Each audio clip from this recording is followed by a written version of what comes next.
Hello everyone. Today we are starting a new lecture of design of machine element, unit number 2, and it is second lecture of this unit. In previous lecture we already completed about the what is direct stress and its component which are studied in this unit, and also about the quarter joint. તો આપણે આગળ વધીએ. quarter joint જોઈ ગયા હતા, જેની અંદર dimension આપેલા છે.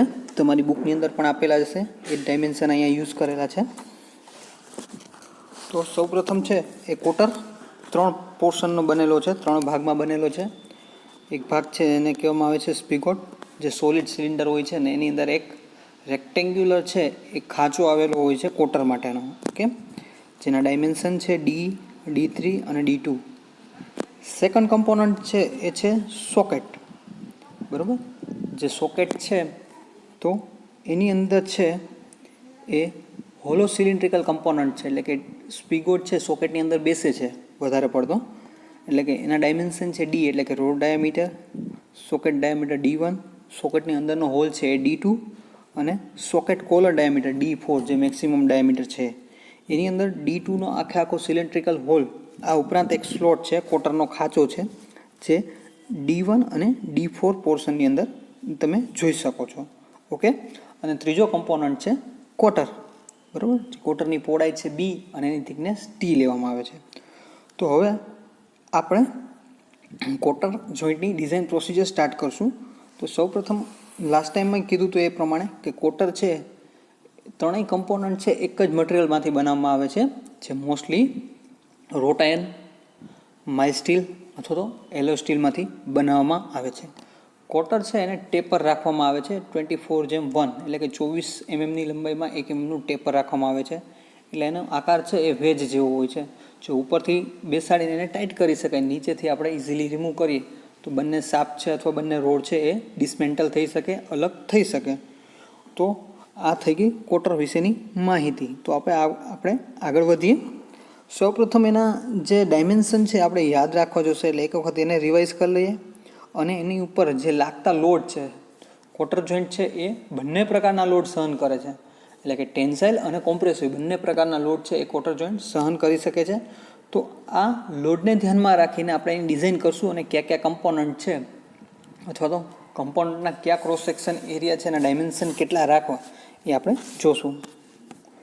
તો સૌપ્રથમ જે છે P છે એ લોડ છે, જે રોડ અથવા જે શાફ્ટ છે એના દ્વારા લાગતો લોડ છે. D છે ડાયામીટર ઓફ રોડ, જે રોડના છેડા આવેલા છે એનો ડાયામીટર છે. D1 છે આઉટસાઇડ ડાયામીટર ઓફ સોકેટ, જે બીજો કમ્પોનન્ટ છે સોકેટ છે એનો આઉટસાઇડ ડાયામીટર છે. D2 છે diameter of spigot, inside diameter of socket, સોકેટની અંદર જે હોલ છે એનો ડાયામીટર D2 છે. D3 છે આઉટસાઇડ ડાયામીટર ઓફ સ્પિગોટ કોલર, સ્પિગોટમાં એક કોલર આપેલી છે જેનો ડાયામીટર D3 છે. T1 છે એ થિકનેસ ઓફ સ્પિગોટ કોલર, સ્પિગોટની જે કોલર છે એની થિકનેસ છે T1 છે. D4 છે મેક્સિમમ ડાયામીટર છે, ડાયામીટર ઓફ સોકેટ કોલર, સોકેટની અંદર જે આગળ જે કોલર આવેલી છે એનું ડાયામીટર છે. C છે એ થિકનેસ ઓફ સોકેટ કોલર છે, સોકેટ કોલરની થિકનેસ. B છે mean width of cotter, mean એટલે કે એવરેજ પહોળાઈ છે કોટરની એ દર્શાવે છે B. T છે એ થિકનેસ ઓફ કોટર, કોટરની જાડાઈ દર્શાવે છે. આ બધા ડાયમેન્શન mmમાં છે. L છે લેન્થ ઓફ કોટર, કોટરની લંબાઈ છે Lમાં આપેલી છે. આ ઉપરાંત A distance from the end of the slot of the end of the rod, સ્લોટનો જે ખાલી ભાગ છે ખાંચો પાડીએ છીએ, આપણને ખબર જ્યારે આપણે ડ્રિલ કરીએ છીએ તો કોનિકલ શેપ છે જનરેટ થાય છે, તો એ પાછળનો પોર્શન છે થોડોક વધારે હશે, તો એ ભાગની લંબાઈ દર્શાવે છે, જે એ દ્વારા દર્શાવવામાં આવે છે. આ ઉપરાંત મટીરિયલ માટેના સ્ટ્રેસીસ આપેલા છે, જે છે સિગ્મા T, એટલે કે ટેન્સાઇલ સ્ટ્રેસ, બરાબર, permissible tensile stress for the rod material, એને સિગ્મા T કહેશું, જે ન્યૂટન પર mm² લેવાનું છે અથવા તો મેગા પાસ્કલમાં લેશું. સેકન્ડ છે ટાઉ, એટલે કે permissible shear stress for the material of cotter, એટલે કે ટાઉ છે એ પણ ન્યૂટન પર mm² અથવા મેગા પાસ્કલમાં લેવામાં આવે છે. અને છેલ્લું છે sigma C, permissible crushing stress of the cotter material. જ્યારે કોમ્પ્રેસિવ લોડ લાગશે ત્યારે આપણે સિગ્મા C છે એ ધ્યાનમાં લેવામાં આવે છે, જેની વેલ્યુ પણ ન્યૂટન પર mm² હશે. હવે ખાસ અહીંયા એક ધ્યાન રાખવાનું છે કે આ જે 3 સ્ટ્રેસની વેલ્યુ આપેલી છે એ વેલ્યુમાં સૌથી નાનામાં નાની વેલ્યુ છે એ CS સ્ટ્રેસની હશે. આઈ થિંક 45 થી લઈને 60 ન્યૂટન પર mm સ્ક્વેર અથવા મેગા પાસ્કલ જેટલી એની વેલ્યુ હશે. સિગ્મા ટી છે સેકન્ડ નંબર ઉપર આવશે, જેની વેલ્યુ છે 80, 90, 110, 120 જેટલી હશે. અને લાસ્ટમાં આવશે સિગ્મા સી, એની મેક્સિમમ વેલ્યુ હશે 120, 150 જેટલી, બરાબર. 120 થી 150 ન્યૂટન પર mm સ્ક્વેર જેટલી એની વેલ્યુ હોય છે. ઓકે, આ મટીરિયલ આપણે કીધા શું કામ? તો આ મટીરિયલ માટે જ સિગ્મા ટી, સિગ્મા સી અને ટાઉ લીધેલા છે. મટીરિયલ કયું હશે? તો કે એલોય સ્ટીલ, આઈધર માઇ સ્ટીલ અથવા તો રોટ આયર્ન, બરાબર, જે બધા ટેન્સાઇલ મટીરિયલ છે. તો આ બધા આપણે ડાયમેન્શન છે એ યાદ રાખવા જોશે કોટરની સાથે સાથે, તો જ આપણે એના ડાયમેન્શન ફાઇન્ડ આઉટ કરશું, એટલે એ કમ્પોનન્ટની સાઇઝ આપણને મળશે. તો જોઈએ ડિઝાઇન પ્રોસિજરમાં.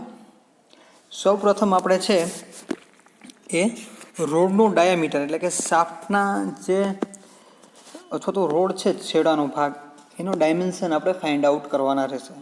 તો એવું સમજીએ, તમે ફિગરની અંદર જોઈ શકો છો કે ભાઈ બે સાઈડથી ટેન્સાઇલ લોડ લાગે છે, તો નબળામાં નબળો પોર્શન છે એટલે કે એ શાફ્ટનો અથવા રોડ ડાયામીટર છે ડી, એ હોઈ શકે, તો એ ત્યાંથી બ્રેક થઈ જાય. ઓકે, તમે ફિગરમાં જોઈ શકો છો ક્રોસ સેક્શન એરિયા તમને બે સાઈડ દેખાડે છે, એટલે કે આપણે ડાયામીટર ડી છે એ ફાઇન્ડ આઉટ કરવો છે. રોડ ડાયામીટર કેટલો હોવો જોઈએ તો જે ફેલ ન થાય, તો એના માટેનું ઇક્વેશન છે તેના ઉપર લાગતો લોડ પી. તમને કીધું હતું ક્રોસ સેક્શન એરિયા આપણે પહેલી થિયરી ભણી ગયા કે એને પરપેન્ડિક્યુલર હોય, તો તમે જોઈ શકો છો લોડની દિશા એને પરપેન્ડિક્યુલર પ્લેનમાં તમે એને કાપશો તો તમને એનો ક્રોસ સેક્શન દેખાશે. કેવો દેખાય છે? તો કે સર્ક્યુલર, પ્યોર સર્ક્યુલર છે, બરાબર, સોલિડ છે એટલા માટે, જેમાં સેક્શન મારેલા છે, હેજ કરેલા છે, તો એ છે ડાયામીટર ડી. તો સર્ક્યુલર માટેનો એરિયા શું થશે? તો કે π/4 ડી સ્ક્વેર છે. તમે જોઈ શકો છો એરિયા રેઝિસ્ટિંગ ટીયરિંગ, બરાબર, જે ટેન્સાઇલ ફોર્સનો સામનો કરે છે, એરિયા કેટલો છે? તો કે π/4 ડી સ્ક્વેર. પછી સ્ટ્રેન્થ એટલે કે એની તાકાત. તો આપણને ખબર છે કે ભાઈ સ્ટ્રેસનું ઇક્વેશન શું છે? તો કે કોઈ પણ સ્ટ્રેસ આપેલો છે સિગ્મા ટી, સિગ્મા સી અથવા tau is equal two force upon area, બરાબર, ફોર્સ અપોન એરિયા. તો આપણે પી is equal two force, load આપણને ન્યૂટનમાં આપેલો હશે, ઓકે, ઇન્ટુ સ્ટ્રેસ, સ્ટ્રેસની વેલ્યુ પણ આપણને આવેલી હશે. એરિયામાં આપણી પાસે ડી નહીં હોય, તો ડીને કરતાં બનાવી અને આપણે ફાઇન્ડ આઉટ કરશું. તો ડીને કરતાં બનાવો તો શું થશે? તો પહેલાં તમે ઇક્વેશન બનશે કે પી લોડ ઇઝ ઇક્વલ ટુ, તો કે એરિયા ઇન્ટુ સ્ટ્રેસ. કયો લોડ લાગે છે? તો કે ટેન્સાઇલ, એટલા માટે આપણે સિગ્મા ટી મૂક્યું છે. તો આપણું ઇક્વેશન બનશે P is equal to π/4 D square into sigma T. Okay, તો અહીંયા આપણે ડીને કરતાં બનાવી અને આપણે રોડનું ડાયામીટર છે એ ફાઇન્ડ આઉટ કરી શકીએ, બરાબર.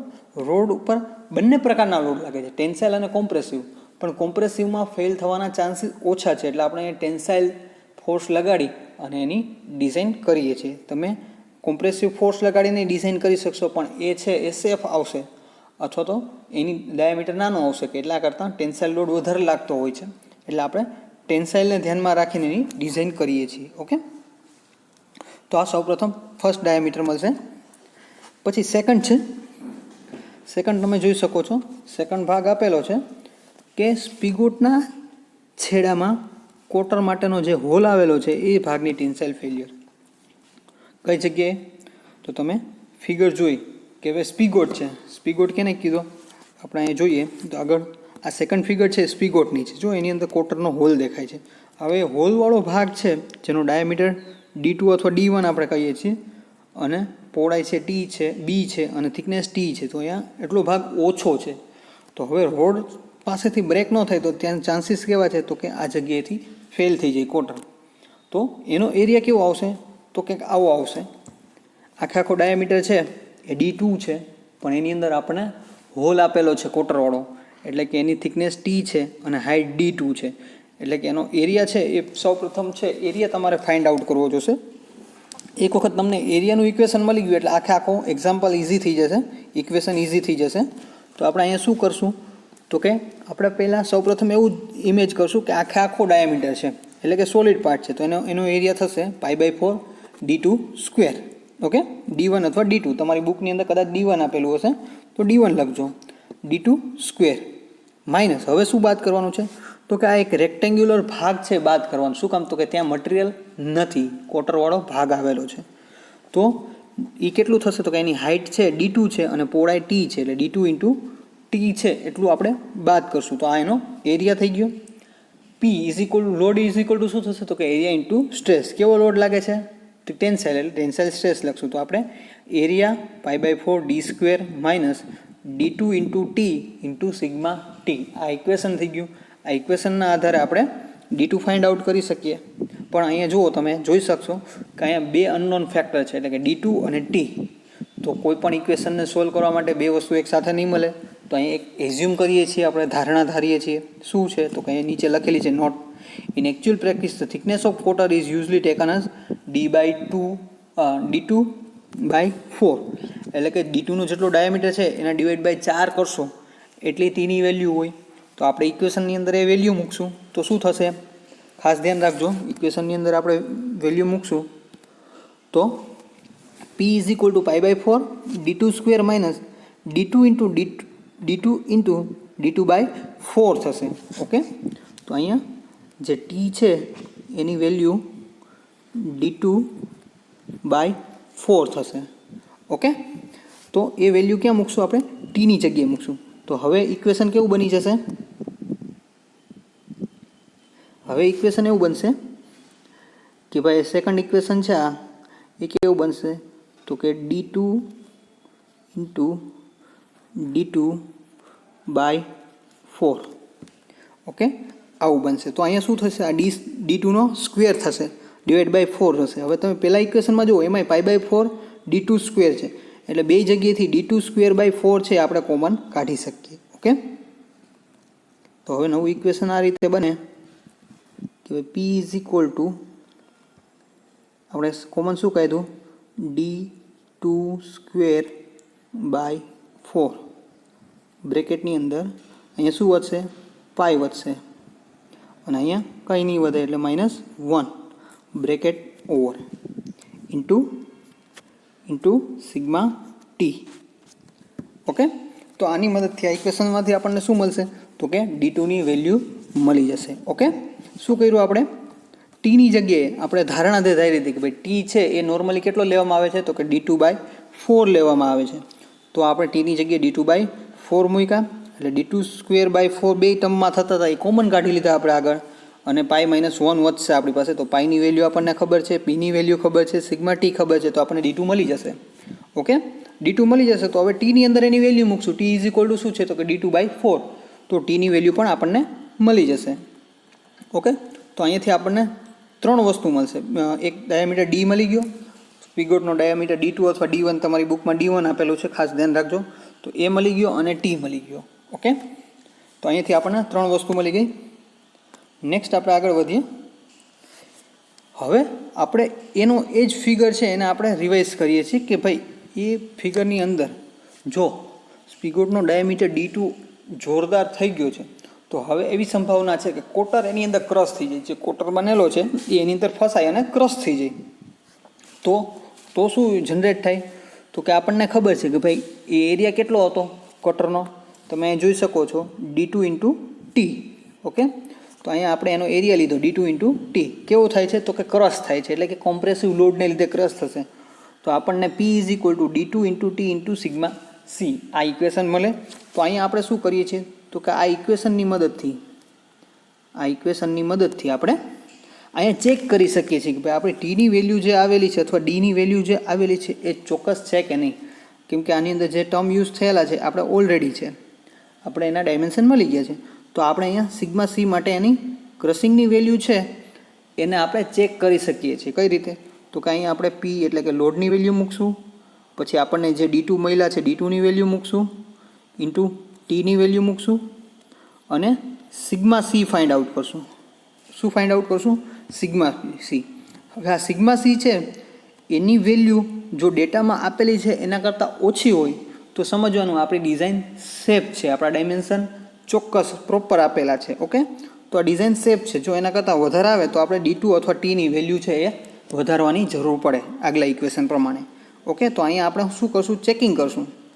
ડાયમેન્શન આપણે ઓલરેડી ફાઇન્ડ આઉટ કરી લીધા છે, તો અહીંયા શું કરશું? આપણે ક્રશિંગથી એનું ચેકિંગ કરશું. ઓકે, તો અહીંયા આપણને 3 ડાયમેન્શન કમ્પ્લીટ થશે આપણા. નેક્સ્ટ આપણે જઈશું failure off road or quarter in a crushing, એટલે કે એનું વીજ છે ક્રશિંગની અંદર. અહીંયા તમને ફિગર દેખાડેલી છે. જો તમે આ ફિગર જોશો તો એની અંદર છે આપણે ડાયમેન્શન ફાઇન્ડ આઉટ કર્યા. હવે આ ફિગરની અંદર શું કીધું કે ભાઈ ડાયમેન્શન ઓકે હોય તો એની અંદર ક્વાર્ટર છે ક્રશ થઈ જશે આ રીતે. તો અહીંયા ક્રશિંગ એરિયા જુઓ, અહીંયા જે બાદ હતું એ અહીંયા પ્લસ થઈ ગયું છે, એટલે કે T/D1 થઈ ગયા છે. ઓકે, તો અહીંયા આપણે એના ડાયમેન્શન છે એ ફાઇન્ડ આઉટ કરી શકીએ છીએ. નેક્સ્ટ છે આપણી પાસે છે failure of quarter in a shear. બરાબર, હવે ક્વાર્ટર છે એનું શિયરિંગ થાય છે, એટલે કે એની ઉપર જે કોમ્પ્રેસિવ લોડ લાગે છે, કોમ્પ્રેસિવ લોડને લીધે એનું શિયરિંગ થશે. કઈ રીતે શિયરિંગ થશે? તો કે કમ્પોનન્ટ છે એ 2 પોર્શનની અંદર છે. બરાબર, એક રોડ છે લેફ્ટ સાઈડ ખેંચશે, એક રોડ છે રાઈટ સાઈડ ખેંચશે. બરાબર, પરંતુ જે રાઈટ સાઈડ ખેંચશે એની અંદર આપણને સેન્ટર લાઇન છે અથવા તો જે પોર્શન છે એ અત્યારે ખેંચાયેલો છે એ તમે જોઈ શકો છો, આ પોર્શન. બરાબર, અને ઉપરના જે 2 પોર્શન છે એ આ સાઈડ જે લોડ લાગે છે P/2 એને લીધે આ રીતે જનરેટ થશે. એટલે કે ક્વાર્ટરના 3 પાર્ટ થશે. શિયરિંગ હંમેશા સિંગલ થાય એવું જરૂરી નથી. અહીંની જે ડિઝાઇન છે એ પ્રમાણે શું થશે તો કે ડબલ શિયરિંગ થશે. આને શું કહી શકાય? Double shearing. એટલે કે આનો ઉપરનો ભાગનો એરિયા અને નીચેના ભાગનો એરિયા બંને છે કોન્ટેક્ટમાં આવશે, એટલે કે ડબલ એરિયા થઈ જશે. ઓકે, એટલે કે ક્વાર્ટરનું કેવું થાય છે? ડબલ શિયર થાય છે. Failure of quarter, double shear. તો હવે એનો એરિયા તો તમે જોઈ શકો છો, એની થિકનેસ T છે અને પહોળાઈ B છે. તો એનો એરિયા કેવો આવશે? તો કે B/T. રેડી? × 2. શું કામ? તો કે અહીંયા ઉપર અને નીચે બે જગ્યાએ છે એરિયા કોન્ટેક્ટમાં આવે છે. રેડી? તો એ શું એનું એરિયાનું સિક્વેશન થશે? તો કે 2B/T. ઓકે, અને લોડ કેવો લાગે છે? તો કે લોડ લાગે છે ટેન્સાઇલ અથવા કોમ્પ્રેસિવ, પણ થાય છે શું? શિયરિંગ. એટલે અહીંયા આપણે ટાઉ મૂકશું. P = 2 × B × T × તો આપણી પાસે અહીંયા Tની વેલ્યુ આપણે આગળ મળેલી છે, તો અહીંયાથી આપણે Bની વેલ્યુ ફાઇન્ડ આઉટ કરશું. બરાબર, તો આપણને અહીંયા એવરેજ પહોળાઈ છે આપણને આ ઇક્વેશનની મદદથી અહીંયા મળશે. ઓકે, તો આ 5 જે મેઇન ઇમ્પોર્ટન્ટ જે ડાયમેન્શન છે જે ક્વાર્ટરના વારંવાર GTUની એક્ઝામની અંદર પૂછાય છે એની આપણે અહીંયા માહિતી લીધેલી છે. ઓકે, નેક્સ્ટ છે આપણે આના રિલેટેડ છે ક્વાર્ટર જોઈન્ટના એક્ઝામ્પલ કરશું, કેમ કે આના ટોટલ જે ઇક્વેશન છે ઓલમોસ્ટ જોઈએ તો 11 જેટલા ઇક્વેશન છે. બરાબર, જેમાંથી આપણે 5 કે 6 ઇક્વેશન છે એ કવર કર્યા છે, અને 1-2 ઇક્વેશન જે આપણે એક્ઝામની અંદર આવશે તો એ પ્રમાણે એને સોલ્વ કરીને જોતા જશું. ઓકે, એટલે આખી ડિઝાઇન પ્રોસિજર છે યાદ રાખવાની જરૂર નહીં પડે, પણ આ રીતે એક કમ્પોનન્ટ છે એની પર કયા પ્રકારનો લોડ લાગે છે, સ્ટ્રેસ, એનો એરિયા કયો છે, એના આધારે આપણે ખાલી જસ્ટ સ્ટ્રેસના ઇક્વેશનના આધારે આપણે એના ડાયમેન્શન છે એ ફાઇન્ડ આઉટ કરી શકીએ. ઓકે, તો જોઈ લઈએ હવે આજના જે લેક્ચરની અંદર ચલાવ્યું એની અંદરથી GTUમાં શું પૂછાય છે. તો સૌપ્રથમ આ ક્વેશ્ચન વારંવાર થિયરીમાં પૂછાય છે. Give any 3 or 4 failure equation of quarter joint with figure. જે આપણે અત્યારે ઇક્વેશન જોયા કે રોડનું ડાયમેન્શન, પછી ક્વાર્ટરની પહોળાઈ છે, સ્પિગોટનું ડાયમેન્શન, થિકનેસ. બરાબર, તો આ બધાના ઇક્વેશન લખવાના છે. જે ઇક્વેશન આપણે લખાવ્યા એ રીતે કે P = એરિયા × સ્ટ્રેસ. જે P શું છે તો કે લોડ છે, સ્ટ્રેસ કયો છે તો કે ટેન્સાઇલ છે, કોમ્પ્રેસિવ છે એ ન્યૂટનમાં, અને એરિયા, અને બાજુમાં એરિયાની ફિગર જે આપણે આની અંદર દેખાડેલી હતી કે ભાઈ આ ક્રોસ સેક્શનલ એરિયા છે, અથવા તો અહીંયા આ 2 જગ્યાએ દેખાડેલી છે, અથવા અહીંયા આ દેખાડેલી છે, અને અહીંયા આ રાઉન્ડવાળી ફિગર દેખાડેલી છે. તો આ એના ક્રોસ સેક્શન એરિયાની ફિગર અને આ એનું ઇક્વેશન. બરાબર, આટલું થિયરીમાં પૂછાય છે. એટલે થિયરી કેવી છે તો કે ઇક્વેશનવાળી થિયરી પૂછાય છે. ઓકે, તો એક પહેલો ક્વેશ્ચન એ પૂછાય છે, અને બીજું છે ક્વાર્ટર જોઈન્ટના એક્ઝામ્પલ. જો થિયરી પૂછે તો એના ઓપ્શનમાં એક્ઝામ્પલ પૂછે છે. એક્ઝામ્પલની અંદર 2 અથવા 3 વસ્તુ છે ફાઇન્ડ આઉટ કરવાની હોય. તમને 3 વેલ્યુ આપેલી હશે કે σT, σC અને ટાઉ છે આટલો આપેલો છે. લોડની વેલ્યુ આપેલી છે. તો તમે રોડનો ડાયામીટર, સ્પિગોટનો ડાયામીટર, સોકેટનો ડાયામીટર અથવા ક્વાર્ટરની પહોળાઈ, ક્વાર્ટરની થિકનેસ એવા ટર્મ આપેલા હશે. ટર્મ છે એ તમારે ફાઇન્ડ આઉટ કરવાના રહેશે. તો આપણે આગળ જે ઇક્વેશન ચાલી ગયા એની મદદ લઈ અને આપણે એનું સોલ્યુશન કરી શકીએ. ઓકે મિત્રો, તો આ થઈ ગઈ કોટર ડિઝાઇનની ડિઝાઇન પ્રોસિજર. ઓકે, નેક્સ્ટ લેક્ચરની અંદર આપણે આના પ્યોર જે એક્ઝામ્પલ છે કોટર જોઈન્ટના, જે 4 માર્ક્સમાં તમને આ કોટરના એક્ઝામ્પલ પૂછાય જ છે કમ્પલસરી, તેની પ્રેક્ટિસ કરશું અથવા એના એક્ઝામ્પલ જોશું. Okay, thank you.